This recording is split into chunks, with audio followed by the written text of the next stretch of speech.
One of those women, I believe, was your partner in the famous Game 5 flashing at the World Series. Yeah. That was pretty crazy. It was fun. Were you nervous? How did you plan that?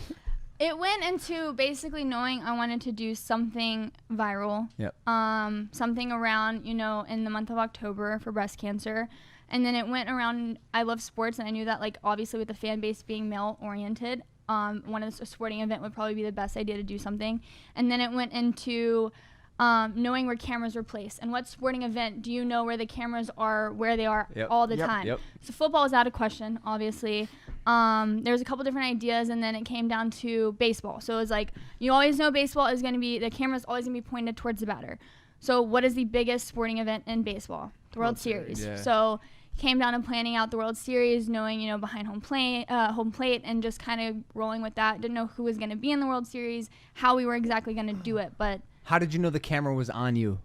So we actually did a lot of research, and we were watching the first couple of games, and we knew that the cameras, our tickets were right behind home plate, like right on the edge to where the camera would have been like cut off right at us. Yeah. So when we actually got there, security came down, and they were like, "We know who you are." We're stupid. But we had Shag Mag shirts just to be like sitting like so you could see Shag Mag. What? Like I didn't think they would like. Well, you wanted to get 2 marketing plays out of it. The shirt first, then the tits. Down, they were like, "We know who you are. We like and subscribe." Are you gonna do some funny business here? So yeah, they basically came down like, "Listen, we know who you are. We need you to put your jackets on." And I was like, "Okay, no problem. Put our jackets on." We're on the phone with some of our friends and family that were watching the game, and they had purposely shifted over the camera, so now we were off camera. So they had moved our seats over to where we were just off camera. And so we kind of gave it a couple innings to see if they would kind of go back and like give us another shot. They didn't. So it came down to like, I remember watching the games, and there was a staircase that was always on camera on the other side. So I was like, listen, this is what we're going to do. We're going to go to the bathroom. We're going to drape our jackets and act like we're just, going to the bathroom, coming back. And we're just going to book it for the stairs. And you're going to get as far down the stairs as you can, throw your jackets off, and throw your shirts up. You've weaponized your breasts. Were you nervous? More anxious. I wasn't nervous. It was more of like, is this gonna go as planned? Is it gonna air? Are they gonna switch the cameras at the perfect time? Sure. Like, it was more of an anxious feeling of like, is it gonna go as planned, or is it gonna not do anything?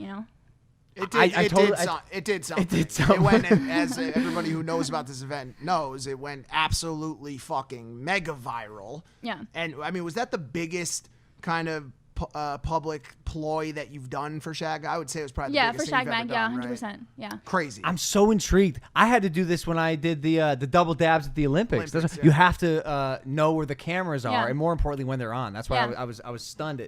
It's a strategic awareness. Yeah, I actually talked to who was in charge of the cameras for the World Series for Fox, and he works out of my gym. Well, he's getting fired now. No. So like he came up to me and he was like, "You almost made me lose my job," and I was like, "Yeah, like no hard feelings." And he was like, "The moment that we did it, someone just so happened to call his name, and he turned." Shut the.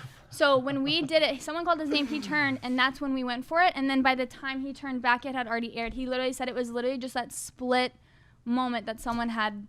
Did you feel more bad that he almost lost his job, or that he didn't see your boobs? Well, there's like, you can record it. He saw it after. He saw it. YouTube. Definitely did. Yeah, true. But it's not anywhere on. I seen it somewhere. Seen it? Yeah, somewhere. Somewhere. Yeah.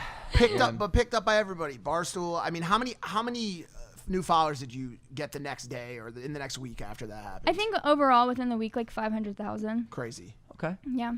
You got kicked out. You can't go to any more baseball games ever.